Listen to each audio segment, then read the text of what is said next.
By 1976, the conflict in the north of Ireland had claimed over 1,500 lives. In its war against the Republican movement, the British government's focus shifted to the prisons. All those convicted after 1st of March 1976 were to be treated as criminals and held in a new prison, the H blocks.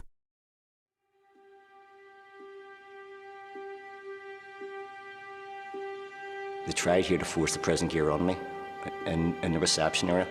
I resisted. And he says, put uniform on. And I said, not put uniform on because I'm a political prisoner and that wear no prison uniform. It went without saying Republican prisoners did not view themselves as criminals, never did, and they never will. Go over and stand against the wall and strip off and put my clothes under a brown bag, and I'd strip down my underpants. And the guy came out again and says, I said strip, get the fucking heap off. So I stripped off naked through the underpants into the bag. You were standing in the circle in front of all these screws, forced to strip naked, and you were just all the usual snide remarks, the jeers, the jokes, all the usual rubbish coming from them. There can be no question of political status for someone who is serving a sentence for crime. Crime is crime is crime. It is not political, it is crime. The talk was that H3 was not the block to go to. If you could avoid H3, you'd be doing all right. I just heard them shouting H3, and I just remember, oh God, you know, that's what I didn't want. I was trailed by the hair, kicked into the classroom. I was stripped naked. They threw me a towel. They gave me a towel, and even when I was trying to walk with a towel, they kept pulling the towel off me when they bring me down to the cell. I can remember walking down the wing, and you feel very awkward for a start if you're walking no clothes and no shoes on, so it's a bit awkward walking anyway. But the other thing was, you know, what do you do with your hands? Do you put them over your privates as if you're, then that feels as if you're embarrassed, you know, but at the same time you're not going to sort of march down the wing, you know, your arms out there, because that's not how you're feeling either. So I remember sort of feeling, you know, your hands were like lumps of lead just by your side somewhere, you know. Refusing to wear the uniform, the men wrapped themselves in blankets to hide their nakedness. And so began the blanket protest. It was to become one of the most remarkable prison protests in history. This is the story of the men who lived it, what gave them hope, how they lifted their morale, and what kept their spirits alive. In the H blocks, you were locked in a cell, and because you were a protesting prisoner, at that particular stage, at the early stage of protest, you were able to get out of your cell and go to the toilet. That was about it. If you took a visit, you were able to get out of your cell. If you went to Mass, you could get out of your cell. Other than that, we were confined to our cells 24 hours a day, 7 days a week, etc. So I remember, this is me. I mean, here, this is me, this is the H blocks. I think the first number of years you're still very much ahead, still very much on the outside. So it's a Saturday night, you're thinking about what you would have been doing on a Saturday night, or what your mates are now doing, or you'd be thinking about your family, or what was going on then, or the places you would start to go, because you're starting to hear new things and be curious about things. So now it's about also the things you would do which you never would have thought of when you're outside. So the outside world is a big occupation. The thing is, I mean, I had a place up and down the cell for about 10 hours a day, and that's a lot of time to be, and you're just thinking thoughts, imaginary thoughts. You're doing things about Irish and such like, but you'd end up, I suppose, holding totally imaginary conversations with different people. Maybe people who are in the jail but you don't have access to, or people who are on the outside. So it's, yeah, in many ways, you create a bit of an imaginary world in your head.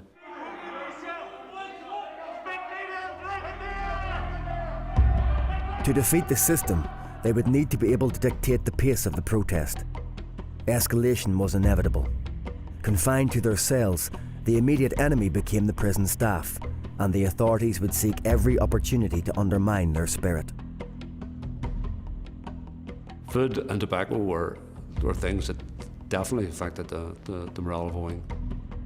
The particular screw in charge of the wing, his policy was, well, it wasn't brutality, it was to generally starve us. Like, the portions were just outrageous. You know, you could literally count the number of cornflakes on the bowl. The bowls themselves were smaller than in any other block.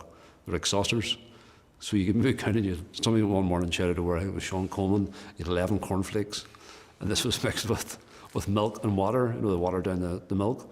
In the evening you got a cup of tea and cake, and it was just yellow cake that used to come round that a lot of people hated. And it's funny because Kieran Docherty, who died in hunger strike, used to be saying that anybody doesn't want the yellow cake to swing it up to him. And at the time there was no windows, we'd smash the windows and they were open, so you could, the bit of a towel that we used wasn't a towel, it was a piece of like a white linen, but you could use it to put your arm out and swing from one cell to another. So like people would actually swung down the yellow cake down the big duck. I think it was the idea of just having something to eat rather than nothing.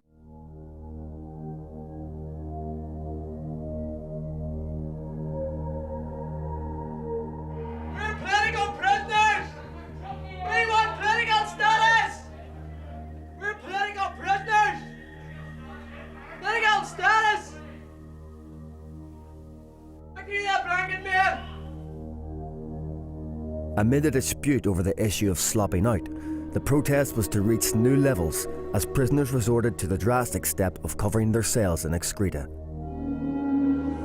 Their actions put the prison authorities on the back foot and boosted the prisoners' morale. They seemed capable of enduring even the most inhumane of living conditions. There was different ways of just dumping it out the window. There was options of maybe leaving it lying in a pile in the corner. You had maggots and stuff like that there because in the good weather.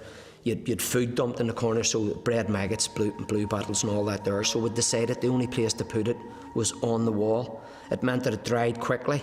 It also meant that you had to break off a piece of your mattress.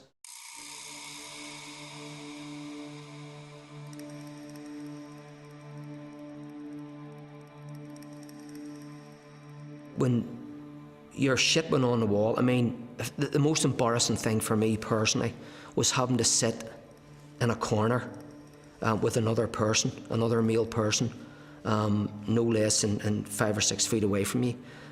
So what I did, and I just did it, I couldn't have done it any other way. When I needed to use the toilet, I brought my own mattress and sort of covered myself off and give myself a wee bit of privacy. And I also believed that was giving the other person, because going to the toilet, it's pungent, the smell straight away, you know, so you need to get to the toilet quickly, clean yourself, and then get a piece of mattress broke off that's enough to put on without getting it all over your hands, and get that up onto the wall ASAP. People start at different places. It would start up beside where they sleep, where their head would be, so as it's done and dusted quickly, or they'd start away down at the far end beside the door. People put it on in big clumps, people spread it out, people did designs. There was loads of ingenuity around putting a piece of shit in the wall. It was hard to believe, like, and we got a bit of a laugh out of that, you know, when people told us about their artwork and stuff like that, and you sit and you pick out faces, you pick out figures.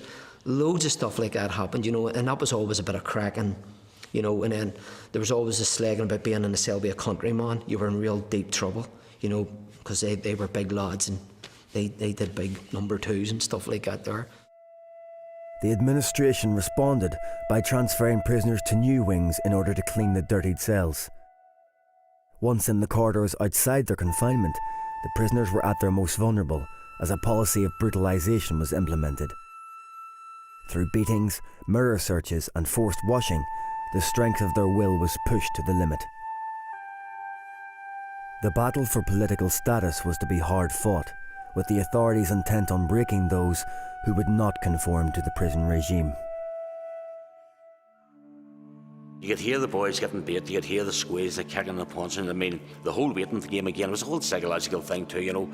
Sometimes it wasn't as bad as you were hearing, but the screws were squealing and bawling, they were banging the grills, so you couldn't see what was happening. People are panicking. It's a free-for-all. It's you and about 15 screws, and it's you getting from that wing to the other wing in one piece, and depending what screws over the mirror, you know, it depends on the beating you're going to get. They had a mirror. They used to set it on the ground. They used to ask you to stand over the mirror. We refused. So they'd physically here put you over the mirror. They'd have squatted you over it and pushed you down. I know you had these screws probing at you, and see at the end of the day, to me, they were lowering themselves. I just was saying to myself, they're disgusting. I mean, they're worse than an animal. You know, they were trying to break me. I knew what they were trying to do. You know, all the blanket men knew what they were trying to do, so that was the focus. I mean, my attitude was to me, you're not going to bring me, you can kick me over them where it's 24/7. It doesn't really matter to me. You're degrading yourselves, you know what I mean? What does your family think? You know, what does your son, your daughter, your mother think if they see you doing that to another human being? It's a thing, you know, that blanket men, you know, today, you know, would get very emotional over it. You know what I mean? I mind going over them and say to this day, you know what I mean, it still sends snowy shivers to you. You know, hard people could do it. You know, I couldn't do it. You know, I mean, the British government, the British army screws, they were all our enemy. They're still our enemy at the time. We're still fighting a war to try and get the British out of Ireland. But at the end of the day, you know, to lower yourself that, you know, I mean, they degraded themselves.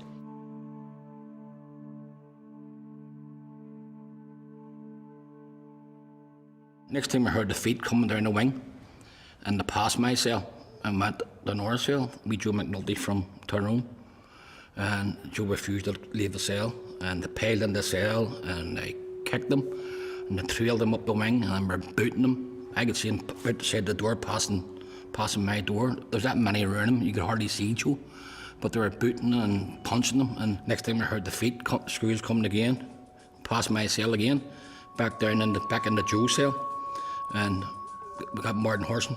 Martin was in the cell with Joe, and they trailed Martin, and they beat Martin was squealing, we're beating him. Exact same thing with Joe got. And the next thing down the wing again, and they said Loudon, he's in here.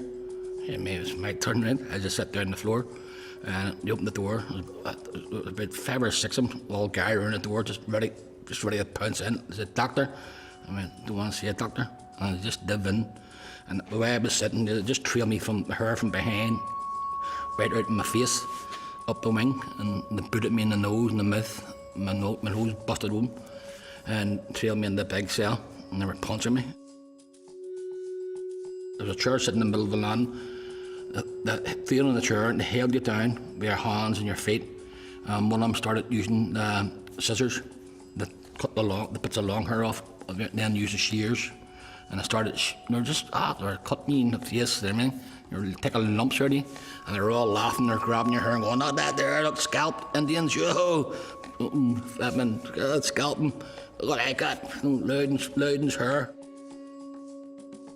They had a bath running, and the bath was freezing, ice cold water. They were holding us under the water, with our heads under the water, and you were struggling for breath, and they were laughing, they're pulling you up and they were laughing. "Not of them, can't breathe." They just run me back to the cell, opened the cell door and threw me in. And me Hector was sitting there and he just looked at me. I looked at Hector. And next time two was looking at each other, two just busted out laughing. Fuck that. He was just, "Fuck that there." He said, "Thanks for it wasn't me. It'd probably be you tomorrow." He said. I often thought during the protest, if you were to wake up some morning and your hope had gone, then, I mean, you would realise you're living in a hellhole here. Walls covered in shit, you're barefoot, you're naked, there's no windows in it, it's cold, you're hungry. You just despair. Most can live through that and endure it, and they have a belief that something's going to happen, because that belief it's going to happen, but they end up losing that belief, that hope. Then all of that brutality just becomes so much more intensified. I remember after wing shifts, someone saying, got up the door and saying, "There's been a bad wing shift," and a lot of people beaten up. Well, sure, there'll be bad days for these good ones. For some, the brutality and conditions had taken their toll. As the protest wore on, numbers began to fall. I mean, everybody's got their weaknesses, everybody's got their strengths. So you had that individual inner strength in everybody where, I mean, my attitude was I just built a ring at the fence around myself. You know, my attitude was I'm doing the blanket, I'm not going to break. Also knowing that within myself, I'm only a human being. You know, something may just trigger where I could just bang, pop, and do what they say, what they call squeaky booting, hit the bell during the night and head out, you know what I mean? Thankfully I didn't have that strength, and it wasn't only my own strength, it was the strength of all the other blanket men around me. You know, we all leaned on one another, although there was walls dividing us. But then sometimes it just comes a point where someone who, I mean, some of the people who, down through the years, left the protest, who you just were amazed because you'd been there in wings with them, you maybe shared a cell with them, you knew what their attitude was, but it just comes to a point where they just, in that moment, can't take any more. And at the start there would have been probably a fairly cruel response to it. But I think as time went on, then people realised that it could be them the next day, you know, so there was a bit more of understanding, a bit more empathy shown, you know, in later years. Outside the prison, people mobilised in support of the prisoners. Relatives' action committees were to the fore in organising street protests to raise awareness of the prisoners' plight. Across the country, support slowly increased. But within the H blocks, in cells of 8 by 10 feet, with only a small window and a steel door which was locked 24 hours a day, the men could only rely on each other. The H block construction did, however, have one redeeming feature. Sound reverberated. You actually used to visualise movements and other things in the wing here, but with your ears, you used to hear the screws coming on here and the jingle of the keys every morning, the footsteps, and even the squeak of their boots could have been heard a mile away. Once the screws left the wing, they left about 7:30, 8 o'clock in the evening. And it was nearly as if the wing took on a new life, even though nobody was moving anywhere else. They were still in the exact same cells and everything, but there was more of a communal existence in, you know. It's important to remember that in a H block wing, there was up till maybe 40 prisoners. So you can rest assured there's different people brought different things till the entertainment in those wings. There was always people whose morale was always up, and other people sometimes their morale wavered, it was up and down. That's just human nature. Sing-songs have been organised, poetry, books, and that in itself was an escapism in itself, because you know you could actually switch off. You know, you lie in your cell and just close your eyes and just be in a different world. You know, Used to be groups formed within the wing, and people used to be turning around and playing the water gallon in the cell as a boron. Tom Boy Loudon here, he was actually in the cell with me at the time.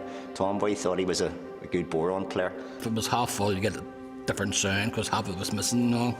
And I was hurling, was beating the thing with my thumb, and then I was singing out the door. So we had a competition. One week it was called Stars in Your Eyes. Right? So what we had to do was give the fella that was doing it, at Mass and Sunday, everybody just had to hand him a name. No, your stage name, what it was, and he would just call it that night. No, Pixie and Dixie, which was me and Leonard. We got up and do our wee stunt. Leonard was singing, and I was beating the board on the drum, and thought we were brilliant, doing all these Dixie numbers.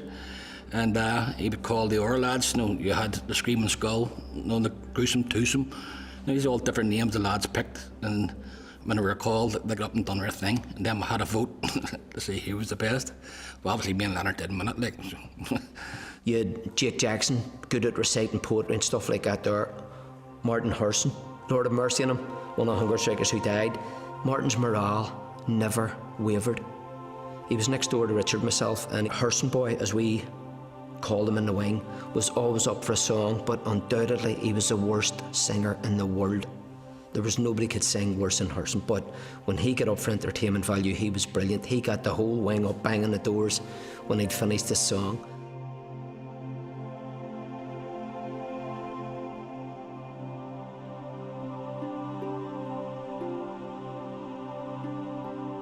If there was a new man come on the blanket, we had a sing-song. And there was one fella come on, was a mate from mine too, from the New Lodge Road, me, Paddy Burnside. So we started to sing song that night, and I was doing the camper, and I was calling all the singers. And all the lads were all singing like mad the whole night. And then maybe it came to Paddy Moo's turn. And I said, right, Paddy Moo, it's your turn. He said, I can't sing a song, Tom, but you have to sing a song. I mean, this is your first night in the blanket. And I said, all the lads is sung for you and entertained you all night, you have to sing one. He goes, well, I'll try one, man. And the whole wing was dead quiet. And this thing you heard, you're once, twice, three times a lady. And the lads were going, gee, oh. He's still singing, I mean, Paddy Mo. He goes, what? He goes, what's the fuck's that you're singing? He was 3 times a lady. I said, what's 3 times a lady? He said, it's #1 in the charts, sung by Lionel Richie. Hey, mate, we haven't heard the charts in 4 years, and you're singing. But Laying with you out the door does. Get away from that door, and the abuse he got out the door, the lads were all rasping, we call rasping, farting him out the door, look, get away from that door, Mo. And he said he sat there with a big, massive rinner, he says. I mean, while you could sing or not, you get up to the door, you talk a bit of abuse, it was a bit of slagging, but it was all part of morale building. You know what I mean? It was all part of bonding together, you know.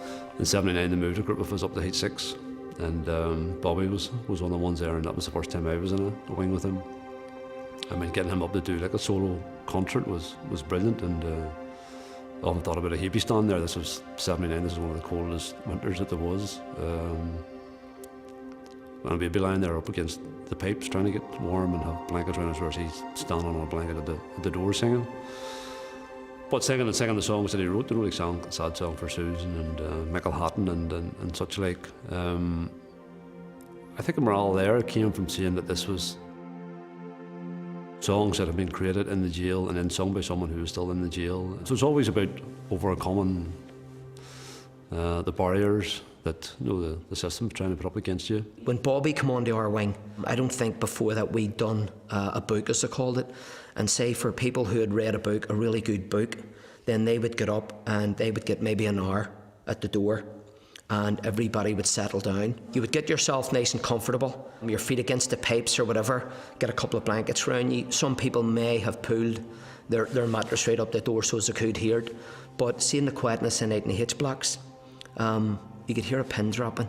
There was times where you'd have maybe walked all day, so you were sort of a bit tired, you'd lay down. Or there's times you'd have been standing, maybe the window, say, there was very little you could see out the window, but bit of sky you could sort of look up and maybe an out bright night out of stars or something shining on. I mean, you'd have maybe stood there just basically staring into the sky and listening to the book and trying to put yourself into, you know, setting yourself into the scenes where the book was. It was relaxing, so it wasn't like chill out time for blanket men, you know. I used to tell the story here for an hour and a half, and then all of a sudden he'd have shut it down. Because the wing here was that quiet, he'd have shut it down, and we'll get dinner here, and the colleague will fight. Is everybody asleep yet? And if I hadn't been any response, he'd have just finished the book then. And then he'd have come back here the next night and continued on. He actually used to give a wee brief rundown about what happened here the night here before, just in case anybody fell asleep here during it. 4 years into the protest, and with no resolution in sight, the prisoners decided to bring matters to a head. On 27th of October 1980, 7 prisoners refused food and began a hunger strike. We and my 6 comrades are prepared to go through with this, and we are prepared to die to prove that we are special prisoners and our 5 basic demands are just. Come mid-December, and with one hunger striker close to death, secret negotiations appeared to deliver the prisoners' key demands, and the strike was frantically called off. The job of briefing the apprehensive prisoners on the settlement reached fell to Bobby Sands. I remember getting up on the pipes and seeing him coming back in, and everybody was just excited and waiting, but didn't know, we hadn't a clue, we hadn't heard anything. And I remember him coming down, he went into his cell. I think he was in with Tomboy Loudon at that particular time.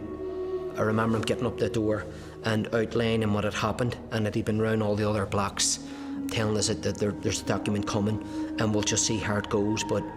And I remember just, you know, well, that's good, let's see what happens. There's not a blanket man in Ireland alive that they would sort of way forget it was. We got word in there was a victory march up the Falls Road and the darts down the other upper road, victory for the blanket man. At that stage we had nothing, you know, so we were saying, well, something must happen, something must have been that victory march to the Falls Road, this march that happened. You know, so everybody's sitting this and that there, and then as things sort of way settled down and things started to come through, and then once we were just told, bang, we were stroked. The Brits reneged in every single thing, and I mean, it was just like my guts just dropped clean out. The British document fell far short of the prisoners' demands. In a game of brinkmanship, the British had outmanoeuvred the prisoners. Morale here took a dip.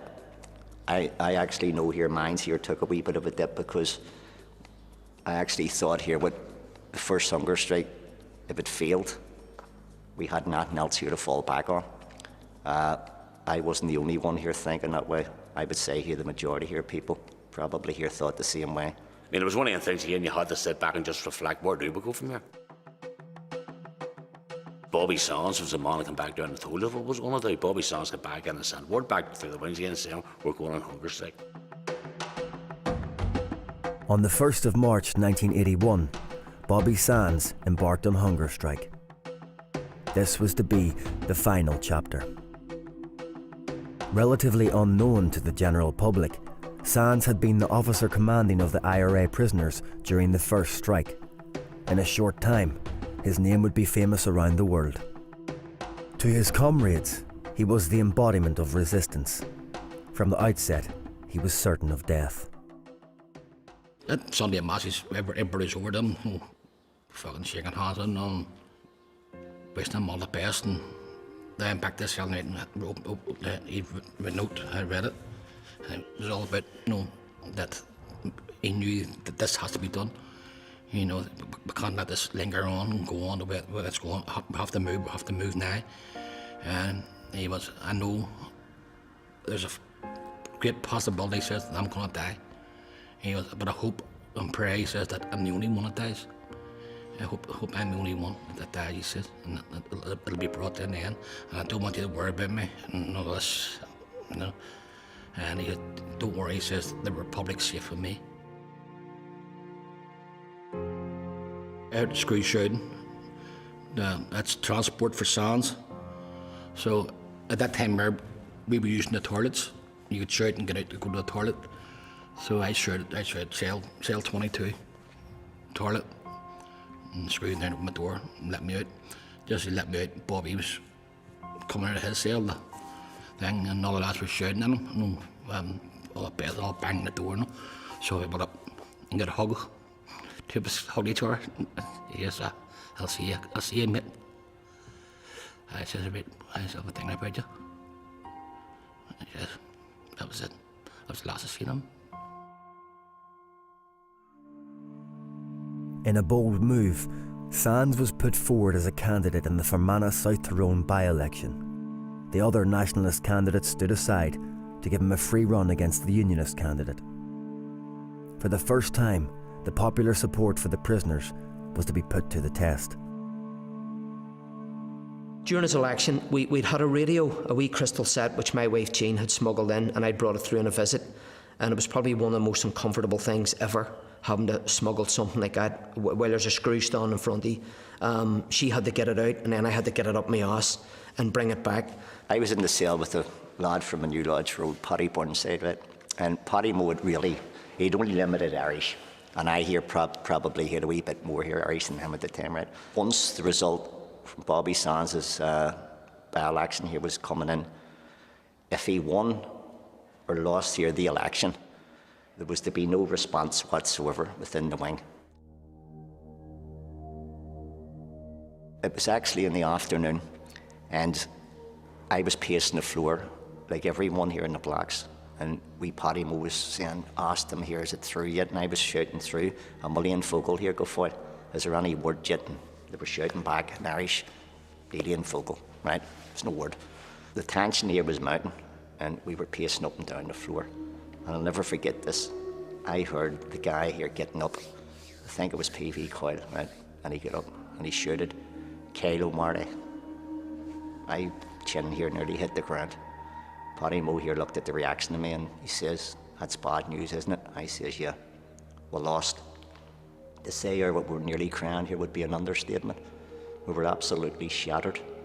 I was demoralised because we were getting reports here on an hourly basis here previous, and people were saying with Sinn Féin tally, people had says things is going well. And there was all types of good here responses coming, etc. here, getting quoted on the news, and we were saying, here, there's a good chance of Bobby here winning this, and if he wins it, not only here will the protest maybe here come to a successful conclusion, but hopefully nobody will die on hunger strike. So we were completely racked, and we were effing and blanking here, the Sinn Féin tally people up and down the cell and all, and we were blaming them here, but they were better here than the detectives in Castlereagh, because they broke us and with their predictions. And the next thing was, there was a rap at the pipe, and I got down to it.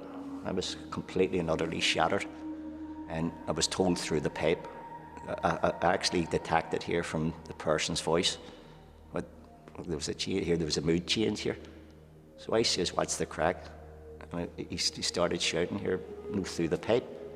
He says, Furo Mare, which meant, we got it.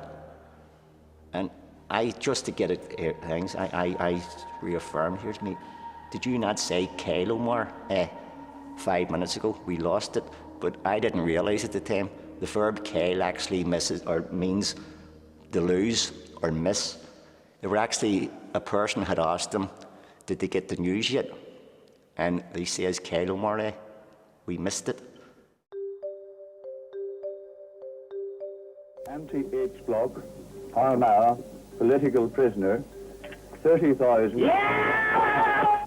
And I declare that Bobby Sands has been duly elected. You were dancing and squealing, but now with coming out. I don't mind, I was looking at you and was talking, I mean, not just the happiness and the joy, but you're sort of way saying, well, we're not allowed to squeal out because the Come Forward said don't squeal out because the screws will know over radio. There was people here starting here, no letting wee yelps out of them. And then the next thing was here, everybody says F the OC.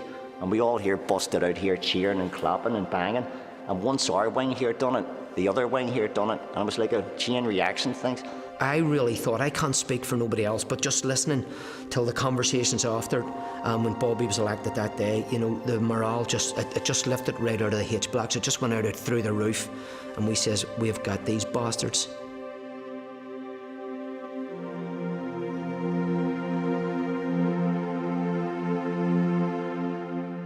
It was a big high for us, and I say it was a downer for the screws and the whole administration. We thought it would save Bobby's life, the most important thing. And also that as a result of that we would get status, because if people were recognising us as political prisoners, the argument was won, it was done and dusted. It was a vote for Bobby Sands, but it was a vote for the blanket, it was a vote for the whole Republican cause. There was also the fear that if Bobby had have lost, then the British would have crucified us in terms of publicity and propaganda. They would have said we've been rejected. So it was a big, massive relief for us when we heard that through the radio that Bobby had been elected. We couldn't believe it. As I say, our spirits just soared, you know. We left the H blocks for a very, very short period, but we're free again.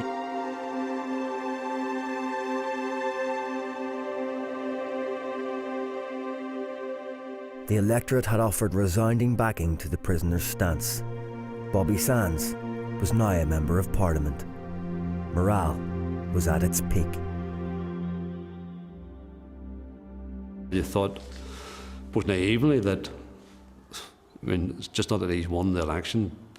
I mean, we should win the demands, because if you're saying that these people are criminal, and then someone stands in an election and gets elected by their people, elected with more votes than Maggie Thatcher ever got elected with, then you would have thought that the natural outcome of that there was that we would have got our demands, but we very quickly learned that wasn't the case, and the only thing that passed was legislation to ensure that nobody else, no other prisoner could stand once Bobby died, which in a sense was saying we're going to let him die. It comes to a stage, a certain part of the hunger strike at Bobby stage, where you knew if the Brits were going to break, they're going to break now before they let him die. But once you passed that sort of way, that line, you knew rightly Bobby was going to die. You were trying to gear yourself up for the inevitability of word coming through Bobby's dead. Get up and shouted across one of the lads. He was fear Bobby Bass. Bobby's dead. The whole thing was shattered. And Big Tom McAwee was 2 cells from me. And he had a big, massive roar at him, calling Thatcher a bastard and murderers and God bless you, Bobby. And just so many things came out of people just let rip, you know. I was at the cell with Big Joe Watson, big mate of mine from Monday Town. And the words started to filter out. You could hear it, you could start to pick up, you know. And I mind to say that the Big Joe looked, but he says, aye, Bobby's dead, you know. And it was just silence, you know what I mean? Bobby Sands died on the 66th day of his hunger strike. He was 27 years old. Almost 1/3 of his life had been spent in prison.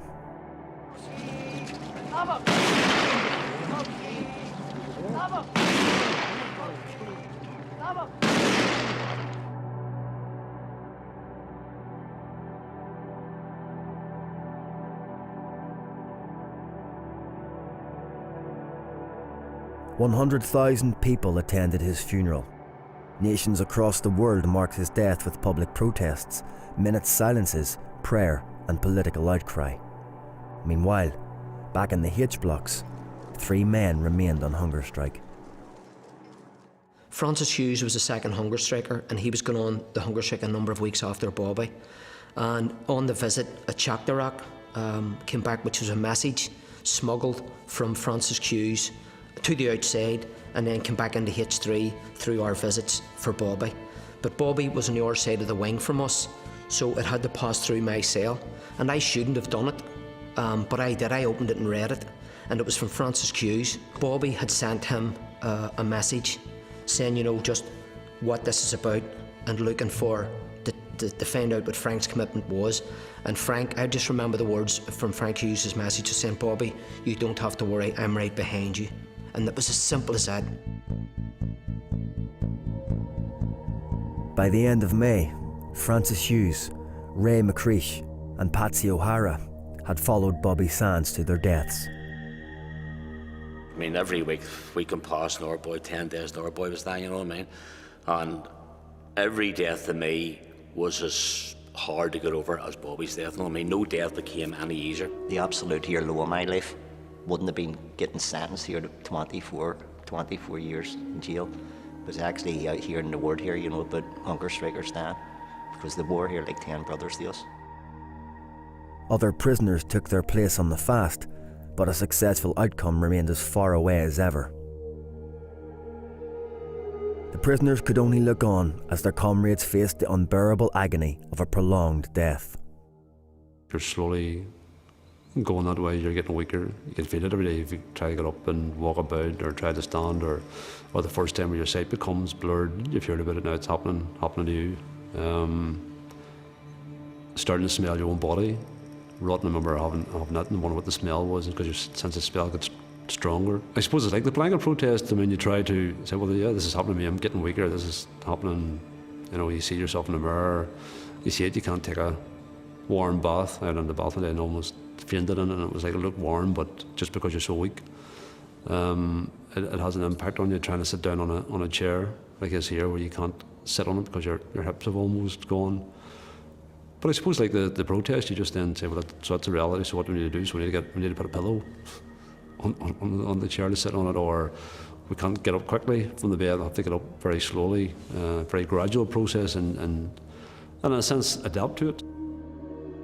It was clear that the tactic of hunger strike was failing. Despite the loss of life, the British government refused to concede to the prisoners' demands. And still, the hunger strikers battled on. Their courage as they approached death proved a source of inner strength for the rest of the prisoners and served to reinforce the integrity of the protest.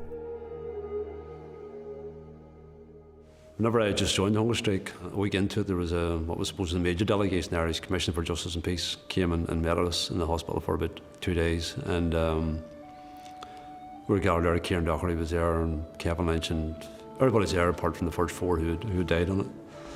And well, there's one person missing, who was Joe McDonald, and the door opened and this wheelchair was wheeled in with Joe on it. If it hadn't been that I knew Joe was missing, I wouldn't have recognised the person in the wheelchair as Joe. His head was lying over to the side, his lips were all cracked, there was like saliva just dripping down his chin, like, and he was just bones. Whereas Joe was, his nickname was Fat Joe. He amazingly kept weight on him even during the whole protest when people were losing it. And but when he spoke, it was very clearly Joe McDonald knew the voice, and his whole concern was, has everybody got water? Has got people got cigarettes here? Because you could smoke in the hospital. And he then spoke to Beck, and he was saying, don't be accepting anything here, Beck, on my account. There's 5 demands or nothing here. I'll hang on in there as long as I can, but don't you be accepting anything.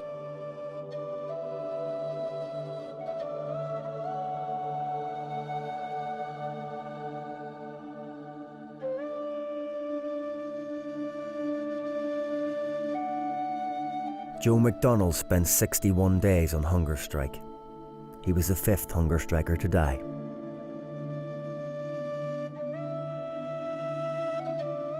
Martin Herson, Kevin Lynch, Kieran Doherty, Tom McElwee and Mickey Devine would also not be criminalised. In total, 10 men died on hunger strike. They carried the protest as far as it could go, and under mounting pressure from families, the strike was called off. The hunger strikers conducted themselves with the greatest dignity. They had the respect of everyone, even people who didn't agree with us, even people who looked after them in the hospitals. They've said it in different things. Oh, it's been difficult for some of them to say it. They had the greatest respect. They carried themselves with the utmost dignity, and I think the mere fact they sat and watched comrade after comrade die in front of them, and then the pressure going on that person, whoever it would be, it must have been tremendous. If you look at their ages, 23 years of age, Tom McAwee, and Joe McDonald's oldest. Joe was only 30. You know, Bobby's 27. Big Doc's only 25 or something. You're talking about young men here. And they found themselves in that situation, and you know, they stood up for it. They stood there and they faced it, and you could never ask anything else from them. I mean, everybody's going to face death somewhere, I mean, along the road. But to be sitting there in the hospital and knowing that you've 24 hours to live, or you've 12 hours, 10 hours, and, you know, lapsing in there to comas, you know what I mean? Very, very courageous.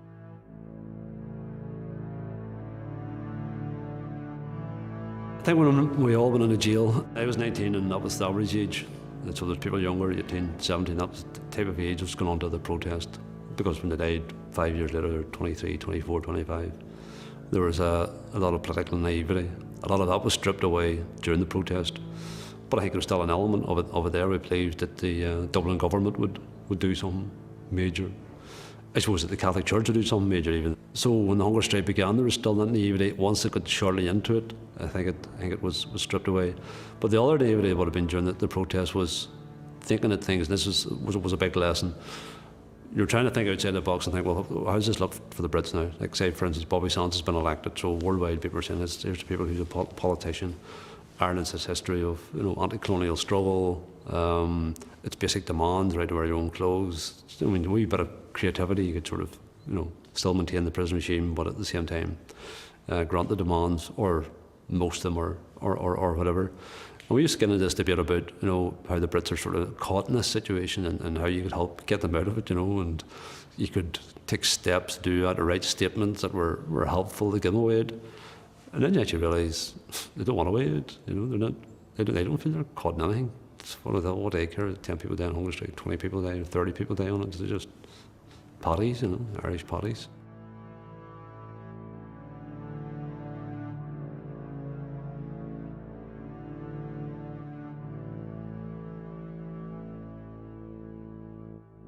Maggie Thatcher, she always says about taking on the hunger strikers.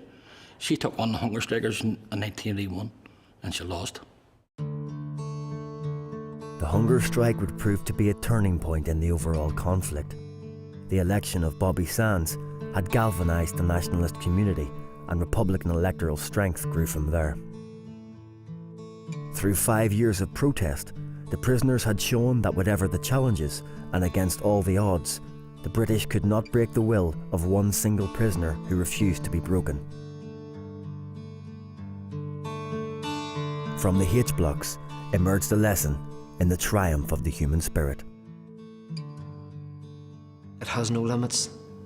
The H-blocks clearly showed that, where we had a group of people, a very small group of people, who lived in absolutely appalling conditions for years, and they refused to give up their principles.